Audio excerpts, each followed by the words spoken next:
Allez, bonjour à tous, j'espère que vous allez bien. Aujourd'hui on va faire une revue de marché, on verra BTC ici avec sa bonne clôture daily, on parlera d'Ether, des altcoins qui sortent du lot, on verra les altcoins les plus fortes, on verra celles qu'il faut surveiller pour faire la continuation de tendance et celles qu'il faut trader, celles qu'il faut également ne pas trader, voire à éviter. On parlera du marché US qui continue sa petite performance et on analysera des altcoins que vous demandez d'analyser. Avant que je commence, je tiens à vous rappeler, il vous reste quelques jours pour profiter des 200 € offerts sur le programme Devenir Trader. Je vous rappelle, c'est l'offre du moment avec la volatilité qui est actuellement sur les cryptos, reprise du bull market ou pas. On est dans une bonne période ici pour construire sa stratégie et je t'enseigne tout ça à l'intérieur du programme. Je te partage moi-même également les stratégies que j'utilise au quotidien, que ce soit sur du court, moyen et long terme, comment bien gérer mon risque, optimiser mes gains, réduire mes pertes, comment placer un TP, un stop loss, les setups que j'utilise, que ce soit pour l'investissement ou du trading, la psychologie de marché, comment toi gérer ta propre psychologie et j'en passe. T'as plus de 30 heures de vidéo, mais le plus important, il est là, c'est déjà une mise à jour qui est gratuite à vie, c'est-à-dire je continue d'ajouter des cours, des setups que je partage, l'accès au groupe privé des traders où tu vas pouvoir rejoindre les traders qui suivent le même programme que toi, ils peuvent te partager leurs trades, leurs setups, tu peux discuter bien sûr avec eux, un coaching personnalisé ainsi qu'un accompagnement à vie, je ne te lâche pas tant que tu n'es pas rentable, donc tu auras bien sûr un accompagnement là-dessus de mon côté. Donc tout ça c'est inclus dans le programme Devenir Trader, tu as juste à cliquer sur le premier lien en description pour profiter des 200 € offerts.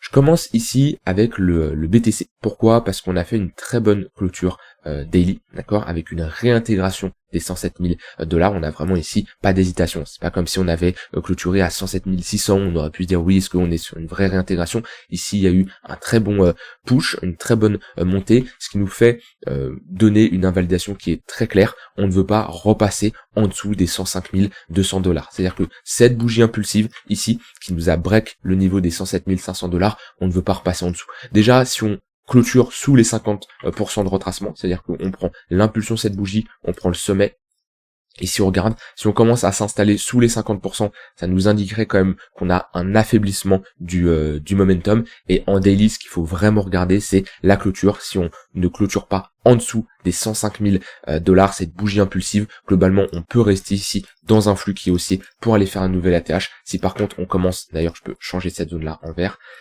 si on commence à s'installer et clôturer sous les 105 000, là ça serait on serait vraiment sur un piège, un ravalement assez fort, et dans ce cas-là, on irait faire un creux plus bas. Donc c'est un signal qui reste assez bullish, moi que je surveille surtout au niveau des altcoins, parce que je vous l'ai dit, un Bitcoin sur du très long terme, on est quand même sur des niveaux assez hauts. Moi j'en ai accumulé fortement ici, je suis renforcé ici, mais voilà, sur BTC, voilà, je m'étais réexposé quand on avait break les 95 000 $ au dernier moment, c'est ma dernière entrée sur BTC. Maintenant proche d'un ATH, c'est compliqué. Moi ce que je fais et ce qui me permet de regarder BTC pour ensuite prendre des décisions sur les altcoins, c'est ce que je fais. Globalement, je voulais une réintégration des 107 000 $ pour pouvoir me réexposer sur d'autres altcoins. Je vous partagerai un peu les altcoins que je surveille également, mais voilà, pour me réexposer sur Ether, sur Solana, des positions que j'ai un peu coupées ces derniers temps parce que on avait une perte du momentum, on avait des signaux de retournement.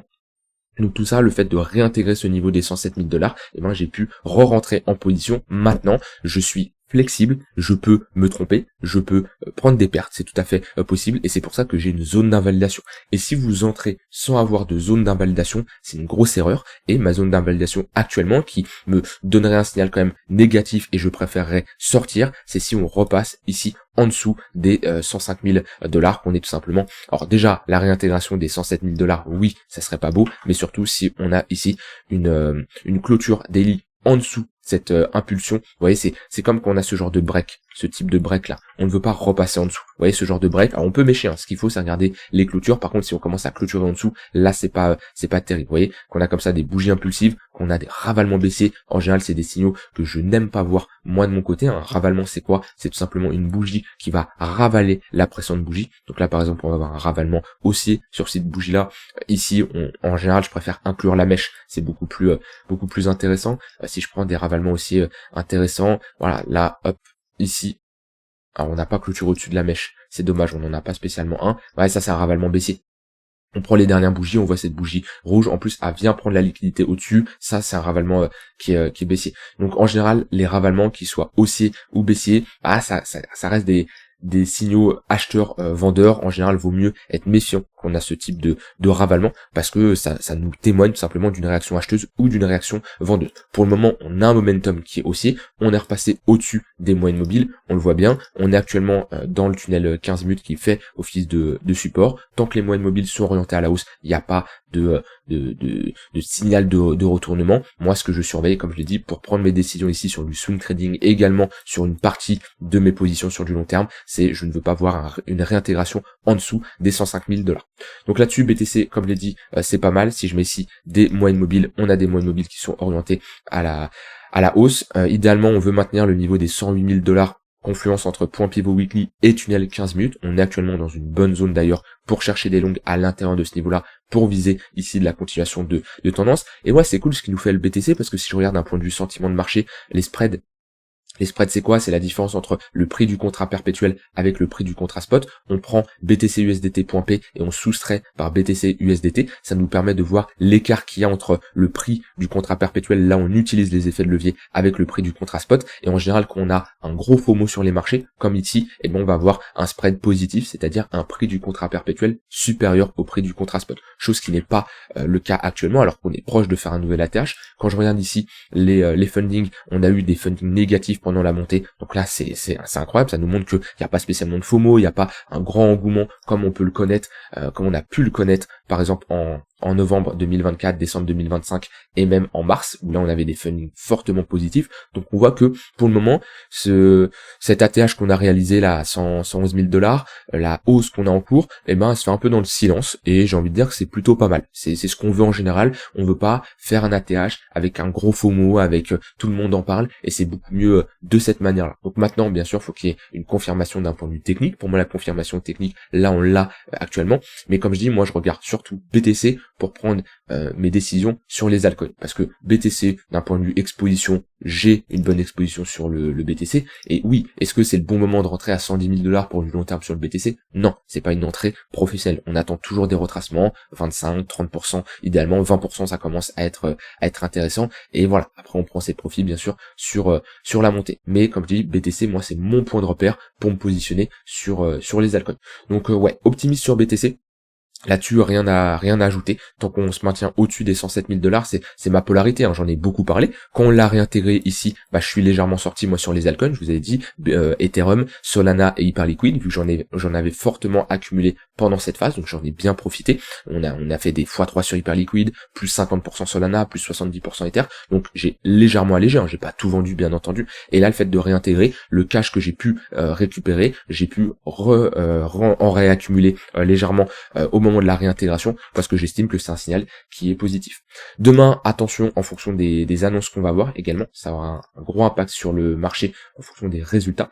On a le CPI, hein, idéalement on veut une inflation en baisse, hein, pour avoir la Fed, hein, qui baisse ses taux en fin d'année 2025. C'est prévu d'avoir une baisse des taux pour septembre, si je dis pas de bêtises. Hop, tac, probabilité, ouais, 17 septembre, 52% d'avoir ici une baisse des taux. Bien sûr, ça va évoluer, hein, c'est dans 3 mois, donc ça va évoluer en fonction des annonces économiques qui vont arriver, en fonction, par exemple, les chiffres sur le CPI, tout ça va jouer un rôle important, et ça va falloir surveiller, hein, demain 14h30, si on a des chiffres en dessous des attentes, ça sera bullish, vu qu'on aura une baisse de l'inflation, ce qui peut amener la Fed à baisser ses taux. Si par contre on a une reprise de l'inflation, là ça serait vraiment pas bon, et en général on le verra bien sûr sur les marchés.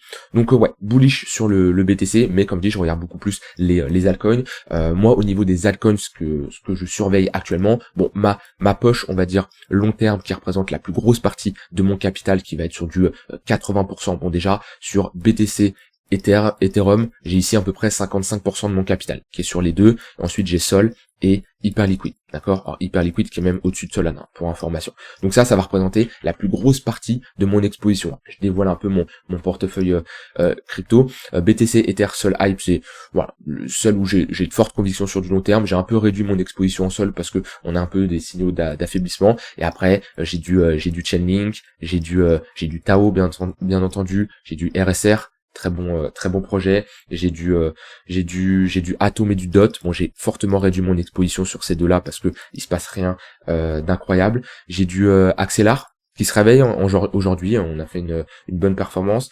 Il me manque pas grand chose. Alors là, je les ai pas tous en tête. J'avais réduit. J'avais du Optimism, j'ai pris mes profits. J'avais du Centrifuge, j'ai pris mes profits. J'avais du Akash Network, j'ai pris aussi mes profits. Mais globalement, ça, c'est un peu les cryptos que je détiens. Mais sur les derniers mois, j'ai surtout renforcé et tradé ces 4 majors là qui sont surtout hyper liquides, très intéressantes, qu'on va revoir également aujourd'hui. Il m'en manque peut-être certaines là que j'ai pas en tête, mais voilà, je vous partage un peu en toute transparence mes dernières opérations, ce que je fais comme d'habitude. Pour moi, je suis toujours dans la transparence et je peux me tromper, et peut-être que j'aurai tort dans le futur, peut-être que je vais me tromper sur certaines cryptos. Ça m'est déjà arrivé, ça m'arrivera sûrement encore le cas. Maintenant, c'est comme ça. Ce qui compte, c'est les gains que je réalise sont largement supérieurs aux pertes. Et ça, c'est comme ça. En trading, ça, vous devez le comprendre, vous n'aurez jamais 100% de réussite. C'est pas possible. Et dites-vous, les setups que j'utilise, les setups sur l'intraday, dans de la continuation de tendance, les setups automatiques comme ça, sur des reversals, sur des extrémités opposées, je n'ai pas 60-70% de win rate, de taux de réussite. J'ai des setups même qui tournent à 40% de taux de réussite, mais qui sont rentables. Pourquoi? Parce que quand je gagne par exemple 500. Par contre, quand je perds, je vais perdre 200, 250, d'accord? Donc je gagne beaucoup plus que ce que je perds. Donc j'ai pas besoin d'avoir 70-80% de taux de réussite. Ça, c'est quelque chose qu'il faut comprendre. On n'est pas sur une chance sur deux. Non, on peut avoir des setups qui fonctionnent avec même. Je connais des gens qui ont des setups à 20% de réussite, mais quand ils gagnent énormément. Si quand tu gagnes 1000, mais quand tu perds, tu perds 100. Il n'y a pas de souci, tu peux avoir un taux de réussite qui est beaucoup plus faible. Ça, c'est quelque chose qu'il faut le comprendre, d'accord? Vous ne pouvez pas, de toute façon, avoir raison en permanence. Vous ne pouvez pas avoir 100% de taux de réussite, que ce soit sur vos investissements, mais aussi sur votre trading. Voilà de mon côté sur BTC que je continue à regarder, même si, comme je l'ai dit, je prends mes décisions sur les altcoins. Au niveau d'Ether, on est revenu chercher l'extrémité opposée. C'était le scénario qu'on a eu ici, une réaction acheteuse sur le bas de range. On fait du yo-yo sur Ether. On est bloqué entre deux bornes, une extrémité basse, une extrémité haute. Voilà. Value area low, value area high. Là, on se trouve sur la borne haute du range. C'est compliqué de chercher des longues ici sur une extrémité haute pour viser la continuation de tendance. Ça dépend de votre manière de vous positionner, bien entendu. Ici, attention, on arrive sur des niveaux quand même assez d'une extrémité haute, donc on peut s'attendre à une réaction vendeuse. Moi, je veux de l'acceptation. Idéalement, déjà, de l'acceptation au-dessus de la value area high, ça c'est quelque chose. Mais voilà, faut break ce niveau-là. Là, notre haut de range, il est ici. Il faut avoir une cassure nette, c'est les 2800. Ouais, 2800, faut avoir une clôture daily au-dessus de ce niveau-là, parce qu'à chaque fois qu'on y va, on fait des mèches hautes, ce qui nous montre que on a toujours une réaction vendeuse. Donc ça dépend de votre manière de vous positionner sur Ether. Si vous faites comme moi un peu augmenter, réduire votre exposition en fonction de ce que fait le BTC, ça c'est possible. Surtout, moi ce que j'aime bien, c'est ici on a un Ether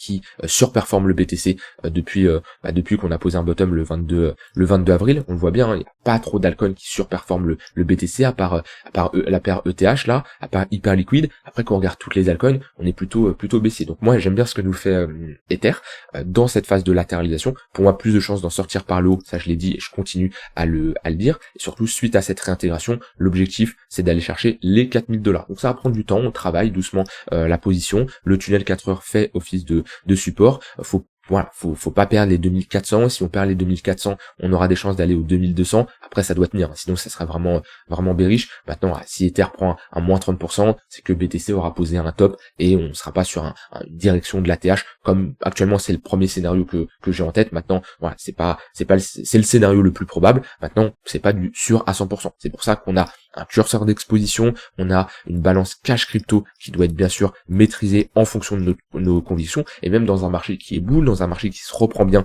comme actuellement, si en plus demain on a des annonces économiques qui sont bullish, c'est pas pour ça que je vais être 100% crypto. Je garde toujours du cash au cas où on a des retracements pour ne pas être bloqué. C'est comme ça, c'est ma manière de faire et j'aurai toujours du cash pour ne pas être bloqué. Et c'est pour ça que quand on a des rebonds, moi Ether, j'en ai parlé quand on était à 1400, $1500, comme quoi c'était sous-évalué et il y avait aucun monde qu'on y reste autant de temps.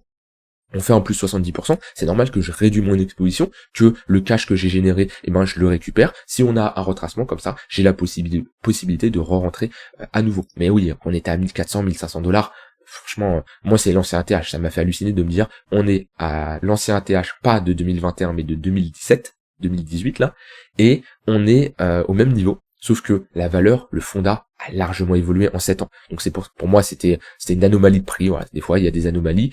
C'est toujours simple de le dire après, mais vous pouvez regarder mes vidéos, je le disais à ce moment-là. Pour moi c'était très peu probable que Ether reste longtemps à ce niveau-là. Je m'attendais peut-être pas à un rebond aussi rapide, mais je m'attendais pas à y rester non plus 1 an. Donc voilà, pour le moment on a notre bon, on en profite tout simplement.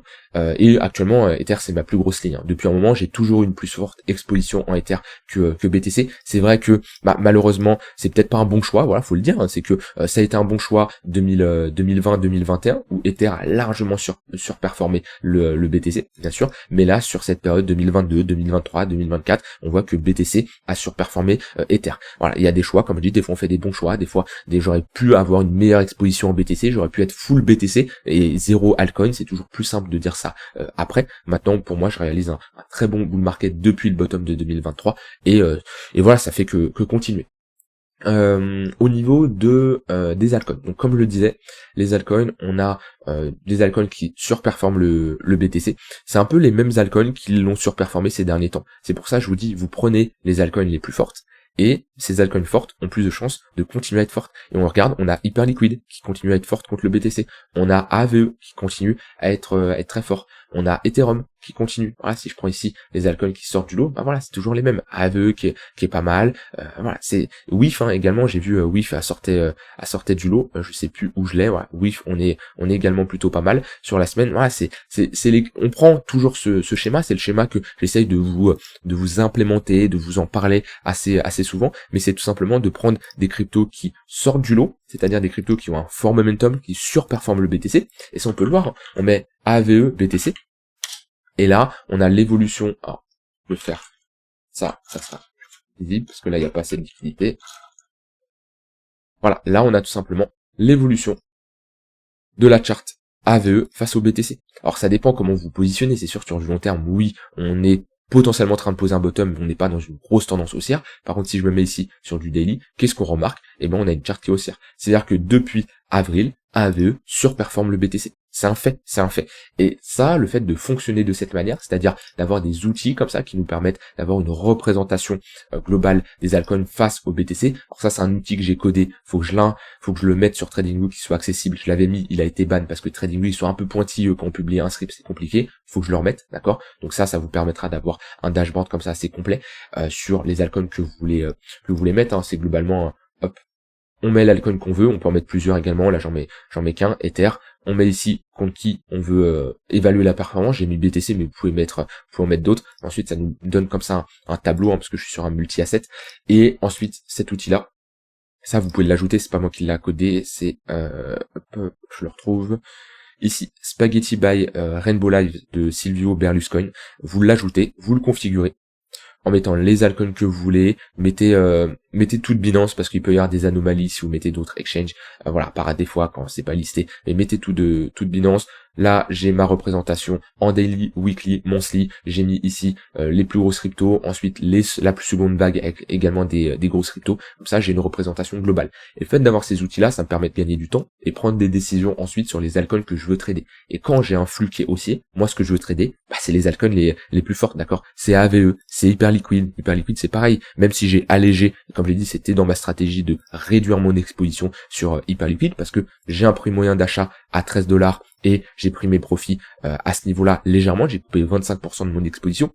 Est-ce que quand je coupe 25% de mon exposition, c'est parce que je pense que le marché va se crasher, va se prendre moins 80%? Non, sinon je sortirai à 100%, bien entendu. C'est juste que, après une performance comme ça, je préfère réduire légèrement mon exposition pour avoir du cash. Au cas où on a une baisse. Si on n'a pas de baisse, tant pis, je suis à l'aise avec ça. Et c'est vrai que beaucoup ont du mal quand ils prennent leur profit et que ça continue à monter de se dire si j'avais fait ça, j'aurais pu faire tant, non, vous avez pris vos profits, d'accord, c'est une bonne chose. Et Hyperliquid, pareil, on reste dans une charte qui est haussière et là-dessus c'est encourageant. Donc AVE, Hyperliquid, Ether, c'est un peu les cryptos qui sortent du lot en ce moment et que je surveille.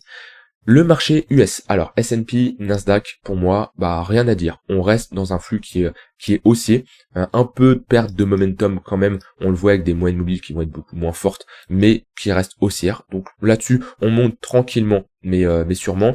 Dans un monde idéal, on tient à ce niveau-là et on ne le réintègre pas.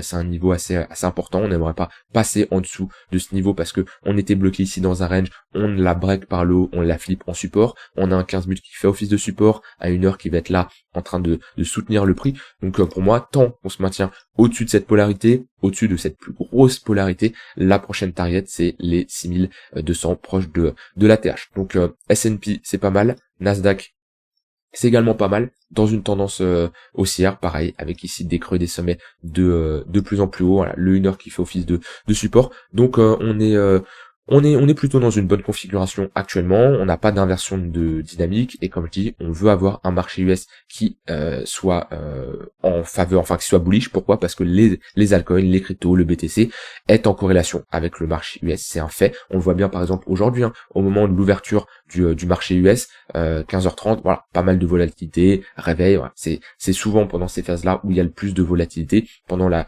période l'ouverture du marché aux États-Unis. Et comme je dis, c'est très important de surveiller le SP500 et le Nasdaq, puisqu'il y a une corrélation entre les cryptos et ces indices-là. Donc plutôt pas mal ce qu'on fait actuellement. On a eu un bon rebond, une bonne tendance haussière. Maintenant, si on commence à avoir des signaux de retournement, que ça soit ici ou peut-être plus haut, qu'on aura, et ça arrivera un moment, le marché monte, oui, mais se retourne pendant certaines phases. Si on a une pattern de retournement, un signal de top, une structure qui nous montre que les vendeurs sont présents, faudra faire gaffe au niveau des cryptos. Même si on a eu des phases de décorrélation, mais ça reste assez rare.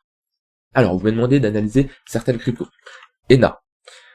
ENA, un projet intéressant, attention avec pas mal de jetons à débloquer, qui si on a une reprise du bull market, si on retrouve des fundings positifs, ça sera un projet qui pourra bien performer, comme on l'a eu ici en novembre 2024, on voit que on a fait une très bonne performance, on est sur une bonne zone de localisation. Maintenant ce qui nous manque c'est la structure, c'est la pattern, c'est la réaction acheteuse. Le signal il est assez clair, si on repasse au-dessus des 47 centimes de dollars, on aurait ici une pattern de retournement, structure en W, et on serait ici dans une bonne configuration pour avoir un bottom qui est réalisé. Et dans ce cas-là, objectif très simple, 0,382, 0,118 de Fibonacci, c'est des targets tout à fait réalistes. On peut mettre également des extensions de prise de profit de ce M, ici entre les 1,118, 100% d'extension, donc on a une bonne corrélation dans cette zone-là, où en général les acheteurs qui ont joué le W, qui cherchent à prendre des profits, et vont le faire au niveau des 100% d'extension, donc on peut avoir ici un ralentissement du momentum. Alors on n'anticipe pas la cassure du W, on attend qu'il se réalise, mais s'il se réalise, oui, on aurait de grandes chances ici d'avoir un bottom qui soit réalisé et de retester les niveaux de retracement de cette jambe baissière. C'est le seul signal à surveiller sur ENA. Après sinon, voilà, invalidation si on va sous ce niveau-là, si on fait un all-time low, ça serait pas bon, et dans ce cas-là, il faudra attendre une plus grosse structure de retournement pour se positionner. Mais là, ouais, la zone de localisation est bonne, ce qui nous manque, c'est la réaction acheteuse. Au niveau de XRP, toujours dans une phase de latéralisation, c'est un peu calmé, mais après on a quand même fait une très bonne performance sur XRP, on est sur une crypto à forte capitalisation, faut pas l'oublier, voilà, 4e selon CoinMarketCap, 133 milliards de capitalisation, automatiquement c'est pas une crypto qui va faire x3, x4 à partir de maintenant. Dites-vous, c'est une crypto qui, si elle commence à faire x3, bah, elle dépasse déjà le market cap de Ethereum. Donc plus vous êtes sur des altcoins à forte capitalisation, moins vous allez faire, moins le potentiel d'un point de vue performance sera là quoi. Et automatiquement BTC à partir de maintenant, il peut pas faire un x5 comme ça du jour au lendemain, comparé à des altcoins à plus faible market cap. Maintenant, si vous allez sur des altcoins à plus faible market cap, vous prenez un risque supplémentaire. XRP pour moi c'est compliqué de rentrer ici. Alors, pour de la continuation de tendance, sur du swing, il peut y avoir des opportunités là, sur une extrémité basse, comme ça, comme on était vers les 2$, ça peut être intéressant, surtout on a le tunnel daily qui accompagne et qui fait office de support. Maintenant, sur du long terme, déjà, je vous l'ai dit, payez-vous. Si vous êtes rentré vers les 50 centimes, vous êtes déjà sur un x4, voire plus, pour certains x5, pensez à vous payer, d'accord? Ne négligez pas ça, on est sur des niveaux assez hauts. Maintenant, si vous cherchez à rentrer maintenant, il y a des altcoins qui sont pour moi plus intéressantes, mais pour la continuation de tendance, une extrémité basse, ça se joue pour aller chercher l'extrémité haute. Et dernière crypto, Jup. J'ai fait une analyse il y a pas longtemps, mon analyse est toujours d'actualité. On a perdu ici un très gros niveau de support. Il était très intéressant à trader. Là, chercher des longues, ici, à chaque fois qu'on revenait, c'était très intéressant. On perd ce niveau-là, on le flippe en plus en résistance. Pour moi, ici, on est dans une tendance qui est baissière. Le daily qui fait office de résistance. Il n'y a pas 30 000 scénarios sur Jup. On est baissier, donc Pour moi, faut surveiller ce creux là s'il tient. Éventuellement, s'il tient, c'est où qu'on va poser un bottom dans notre zone de rechargement entre ici 0,118, 0,786. Tac. À ce niveau-là, voilà. Si on commence à venir à s'installer, c'est dans cette zone-là où on peut éventuellement poser un bottom. Ça peut être intéressant en daily de surveiller comment on réagit si on est dans cette zone-là, puisque là, la tendance est baissière. On a perdu le 1 heure, le 4 heures. Donc là, clairement, c'est un fait, on est baissier. Et un signal un peu plus long terme, ça serait ici un break du tunnel daily au niveau des 65 centimes de dollars avec la validation de cette pattern de retournement et surtout la réintégration de ce niveau-là. Je vous laisse avec ça, pas grand chose à ajouter de mon côté. Pour moi, on a un BTC qui est plutôt intéressant en ce moment, qui réagit bien même sur du court terme ici au niveau de son tunnel. 15 minutes, surveiller les altcoins. Maintenant, BTC, on est assez haut. Oui, BTC reste plus fort que les altcoins, mais compliqué de se positionner ici. Je vous laisse avec ça, je vous souhaite une très bonne soirée et je vous dis à demain pour une prochaine vidéo. Bye bye.